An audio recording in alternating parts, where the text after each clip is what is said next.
Enfoque. La despenalización del aborto en Colombia no fue casualidad. Fue una estrategia feminista potente, ética y articulada.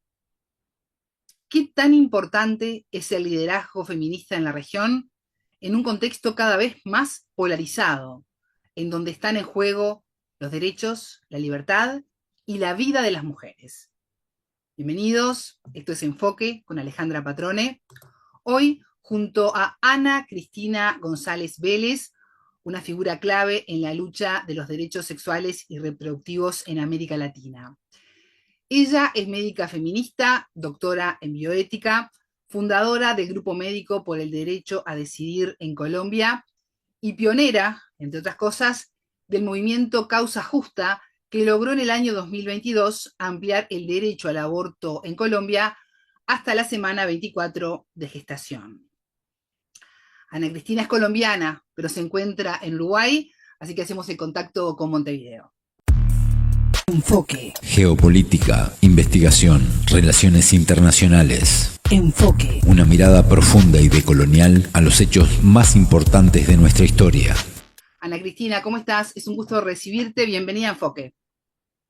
Muchas gracias, mil gracias por la invitación, me encanta estar por acá y solamente me gustaría agregar que además soy cofundadora de la Mesa por la Vida y la Salud de las Mujeres y lo menciono porque esta es la organización donde surge el movimiento Causa Justa del que estabas hablando, así que un gusto y atenta a esta conversación. Muchas gracias. Bien, que cabe esa aclaración. ¿Cómo llegaste al activismo feminista y también a la bioética? ¿Cómo se cruzan esos dos caminos? Es una buena pregunta, la misma que me hacía mi abuela, como cuento en este video sobre liderazgo, me hizo toda la vida con una expresión muy colombiana que en vez de che, nosotros decimos ole, y mi abuela me preguntaba, ole, ¿y para qué fue que vos estudiaste medicina?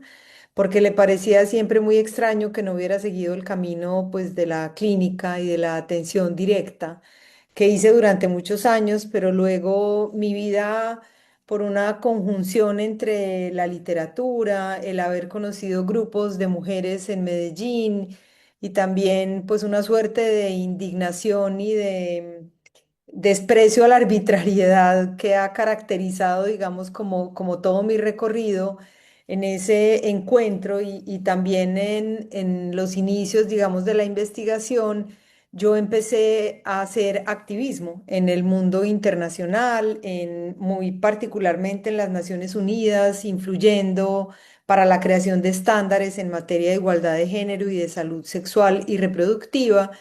Y de esa manera, digamos, el feminismo empezó a atravesar todo lo que yo hacía como profesional. Fui dejando lentamente el mundo de la clínica porque era muy difícil de compatibilizar la atención directa, cosa que lamento porque a mí realmente me gusta y me gustaba mucho la medicina, pero yo siento que yo sigo ejerciéndola desde otro lugar, con la investigación, con el activismo para alcanzar y conquistar derechos, pero también para formular políticas, para pensar estrategias que garanticen el acceso a los servicios.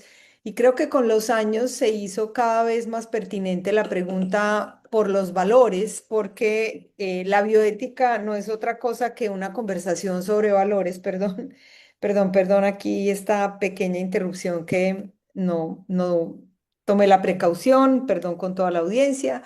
Pero te decía que el activismo feminista me dejó cada vez más claro que las luchas por la igualdad de las mujeres son luchas que están también atravesadas por los valores y que los temas sobre los que nosotras disputamos una mirada en la sociedad son temas también atravesados por los valores, porque de alguna manera los grupos contrarios a los derechos de las mujeres se han abrogado el discurso de la moral y los valores como si la lucha que nosotras llevamos adelante no tuviera un fondo profundo también en un mundo de valores, solo que son valores distintos. Nosotras luchamos por valores que tienen que ver con la autonomía, con la libertad, con el respeto a las decisiones de las personas. Y entonces fue así como terminé haciendo un doctorado en bioética, además porque a mí me gustan las discusiones sobre temas difíciles y me gusta pensar en argumentos que permitan abordar los temas que las sociedades tienen que enfrentar y qué mejor que hacerlo con los argumentos más sólidos y más profundos, porque finalmente los cambios que nosotras proponemos no son cambios que tienen que ver con problemas técnicos, son cambios que tienen que ver con transformar las realidades y las perspectivas de las personas frente a esas realidades. En el marco de ese activismo feminista, ¿qué hitos destacás del proceso de la despenalización del aborto en Colombia? Yo diría que lo primero es entender que estas luchas son luchas de largo plazo. Cuando nosotras empezamos a trabajar por la despenalización, y hablo en plural y hablo en primera persona, porque yo llevo casi 30 años siendo partícipe en primera persona de esta lucha en Colombia, el aborto estaba totalmente prohibido. Eso fue a finales de los años 90. En Colombia no solo era totalmente ilegal, sino que, como digo yo, era también muy censurado el debate e incluso autocensurado. A nosotras mismas nos costaba encontrar como el camino de cómo hablamos en un contexto de tanta prohibición. Y ese fue, digamos, como el inicio de una lucha que es una lucha de largo aliento y que requiere, digamos, pensar argumentos y estrategias diversos a lo largo de tantos años. Así que el primer hito para mí tiene que ver con atreverse a tener una conversación, incluso cuando no existen ni las condiciones legales ni sociales para abrir esa conversación. Más adelante recuerdo mucho una decisión, un salvamento de voto. En Colombia ha jugado un papel muy importante en la despenalización del aborto el sector judicial, ahorita lo podemos explicar, y hace muchos años, cuando en Colombia el aborto estaba totalmente prohibido, era posible que las mujeres que habían sido violadas con un permiso del juez pudieran interrumpir el embarazo. Y resulta que a un personaje se le ocurrió que eso era un exceso de libertad y puso una demanda ante la corte para que se acabara también esa prerrogativa. La Corte en ese momento decidió mantener el aborto en los términos de prohibición en que lo tenía en ese momento, pero hubo un salvamento de votos. Eso quiere decir que unos jueces se apartaron de la decisión de la mayoría y yo recuerdo ese salvamento como la primera luz de esperanza que yo vi en este camino. Eso fue en el año 98 porque esos magistrados dijeron que esperaban que algún día cambiara esa circunstancia de penalización total porque era injusta con las mujeres, porque era anacrónica a todas luces y yo pensé, hay una perspectiva, hay una posibilidad. Creo que el siguiente hito fue la despenalización del año 2006, la primera vez que en Colombia se abrió la posibilidad de que las mujeres abortaran legalmente. Fue después de una demanda interpuesta por la organización Women's Link. La Corte Constitucional decidió que las mujeres en Colombia podían abortar en tres circunstancias: cuando estaba en riesgo su salud o su vida, en los casos de malformación fetal incompatible con la vida extrauterina y en los casos de violación. Y los años posteriores a esa decisión fueron claves para la mesa porque nosotras dedicamos todo nuestro esfuerzo a que esa decisión se implementara y fuera que generara un cambio en las condiciones, en la vida de las mujeres y que ellas pudieran acceder a los abortos legales. Y 10, 12 años después de hacer muchos esfuerzos que acá no tenemos mucho tiempo de explicar, nosotras nos dimos cuenta de que ese modelo de causales era un modelo limitado que seguía produciendo y reproduciendo injusticias, que las mujeres en Colombia todavía eran perseguidas por abortar, que la mayoría de los abortos seguían siendo ilegales y que había llegado el momento de que nosotras le propusiéramos al país la conversación que nosotras creíamos que tenía que tener el país, es decir, que en nuestros propios términos lucháramos por lo que queríamos, que era eliminar el delito de aborto del Código Penal. Y eso fue lo que nos llevó al quizá el último hito de los últimos años, que fue una demanda ante la misma Corte que terminó en la despenalización a la que tú hacías referencia al principio y que puso a Colombia a la vanguardia de toda América Latina y el Caribe con el modelo más garantista de regulación de aborto de nuestra región. Ana Cristina, más allá de lo que diga la ley, siempre hay resistencias culturales, religiosas, políticas, no solo en Colombia, sino en toda la región, en América Latina. ¿Qué se dice desde la bioética médica, desde la bioética feminista, a quienes criminalizan el aborto apelando a la defensa de la vida?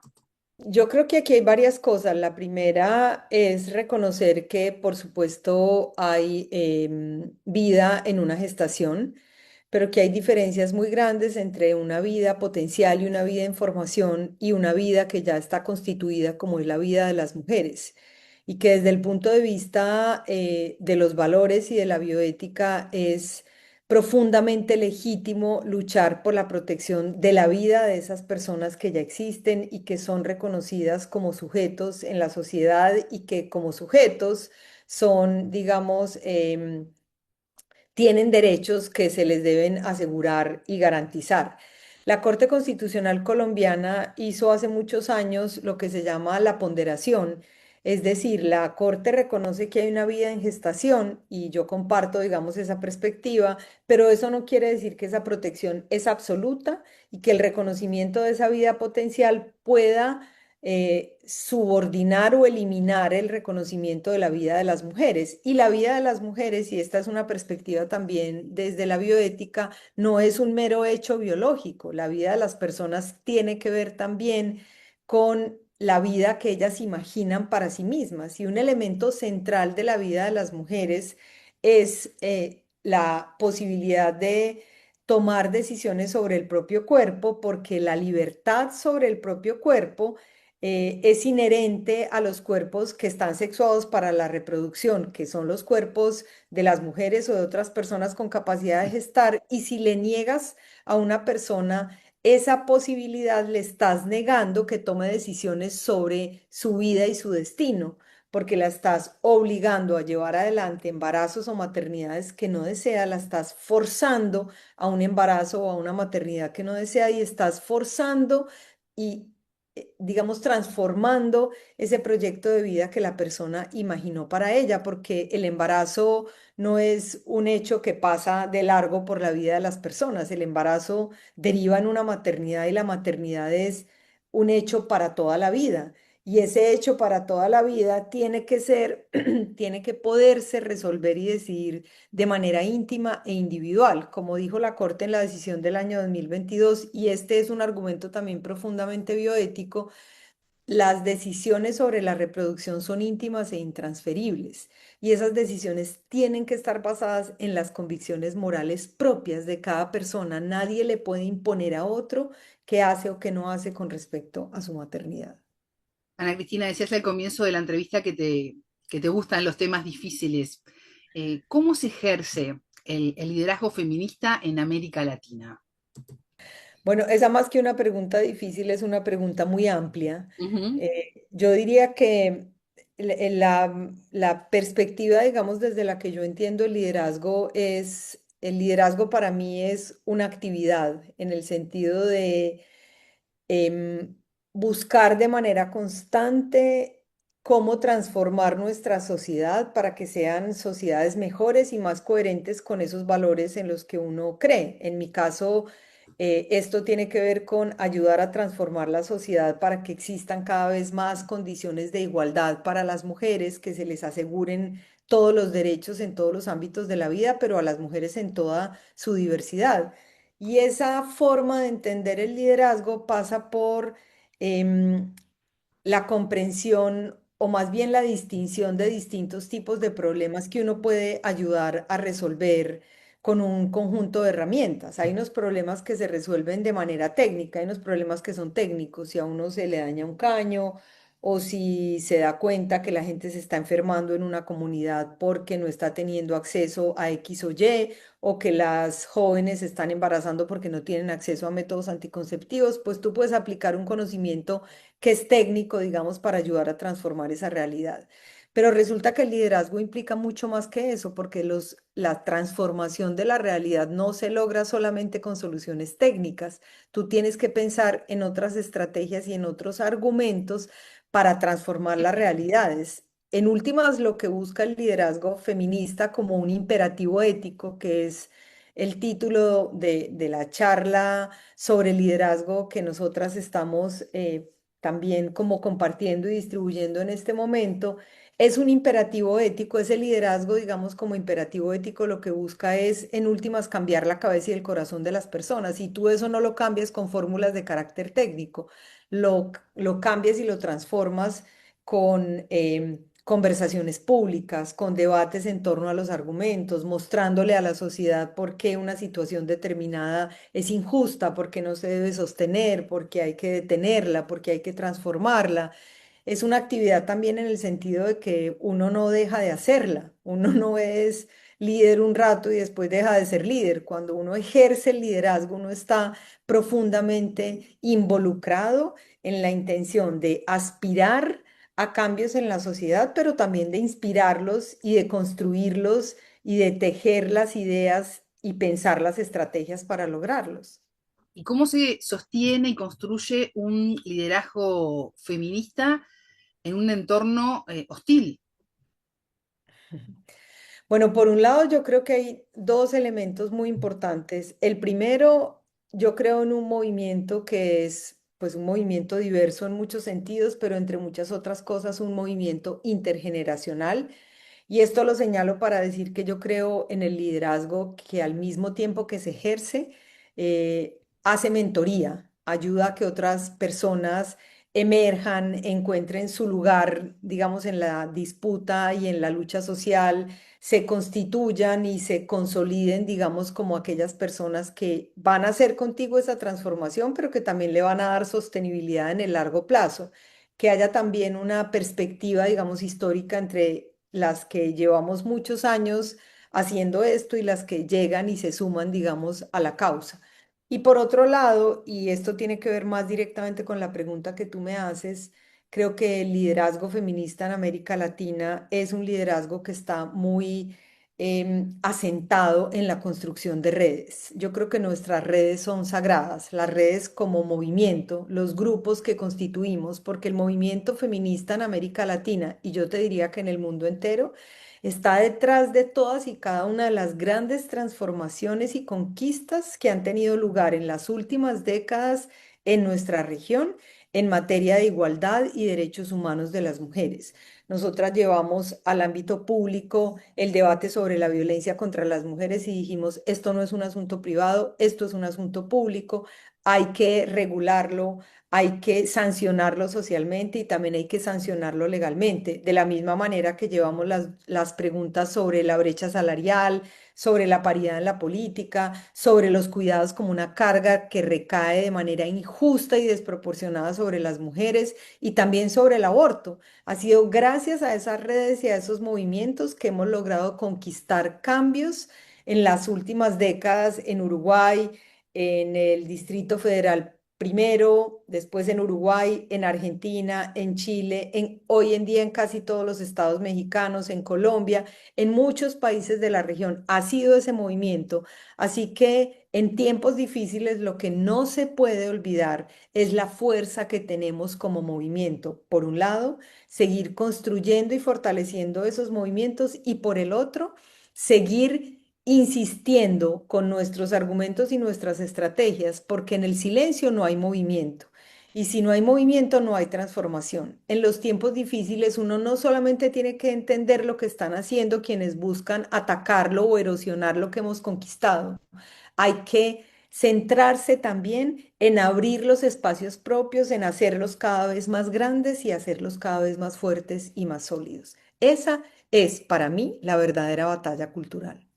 Y teniendo en cuenta la importancia de ese diálogo generacional que estabas diciendo, ¿qué le dirías a las activistas más jóvenes, ¿no? Que deben enfrentarse a un mundo polarizado? Siempre lo fue, sobre todo con la lucha feminista, pero también ante un crecimiento de movimientos totalmente radicales que van en contra del avance de la mujer y de la igualdad de los derechos. Yo les diría al menos tres cosas. La primera, que conozcan la historia para que sepan que a las mujeres no se nos ha regalado ningún derecho, que esos derechos los hemos conquistado con ideas, con persistencia, con fuerza, con movimientos, para entender en perspectiva histórica lo que somos y lo que nos ha costado y lo que significa el hecho de que ellas gocen hoy de más derechos de los que gozaron sus madres, sus abuelas o sus bisabuelas, dependiendo de qué tan jóvenes sean esas nuevas generaciones. Lo segundo, que se cuiden, porque en los contextos difíciles también hay violencia y estamos en un momento de emergencia de autoritarismos que es significativa. Hay un ataque frontal a la agenda de igualdad de género, al feminismo y a las feministas, pero ese ataque es posible y existe solamente porque nosotras nos volvimos relevantes, porque nuestra lucha finalmente cobró una relevancia y un tamaño tan grande que quienes están apegados a un mundo patriarcal de privilegios sienten amenazados esos privilegios y eso nos tiene que llenar de fuerza y esperanza. Y lo último, quizá más, no más importante porque todo lo anterior también me parece importante, es que confíen en aquello y luchen por aquello que desean y confíen en que son capaces de construirlo. Lo que nosotras hicimos en Colombia para que se eliminara el delito de aborto del Código Penal hasta la semana 24 fue responder a quienes nos decían de manera constante que ese no era el momento, que todavía no había una oportunidad, que no existían las condiciones para abrir la conversación, decirles, nunca hay condiciones ni circunstancias idóneas para abrir una conversación difícil, por lo tanto esa conversación hay que crearla y hay que ser capaz de crearla en nuestros propios términos. Eso no significa que vamos a hablar solamente de lo que nosotras creemos o de nuestras ideas, sino que vamos a poner a circular nuestros argumentos para que otros puedan interactuar con ellos, porque a veces lo que no hacemos es contar y compartir todas esas aspiraciones porque creemos que no van a prosperar o que no hay con quién tener esas conversaciones. Y uno solamente puede tenerlas en el momento en que resuelve darles lugar en una conversación pública. Ana Cristina González Vélez, doctora en bioética y activista feminista, muchas gracias por estos minutos con Enfoque. Gracias a ustedes, gracias a ti por la invitación. Enfoque. Es momento de despedirme. Quiero consultarles qué tan importante es el liderazgo feminista en América Latina ante temas tan importantes como los derechos, la vida y la igualdad. ¿Ustedes qué piensan? Suscríbanse a Enfoque y dejen sus comentarios, los leo. Sean parte de esta comunidad que le interesa estar informado, analizar lo que sucede y, ¿por qué no?, cuestionarlo. Tengan todos ustedes una excelente jornada. Buena vida para todos. Enfoque. Geopolítica, investigación, relaciones internacionales. Enfoque. Una mirada profunda y decolonial a los hechos más importantes de nuestra historia.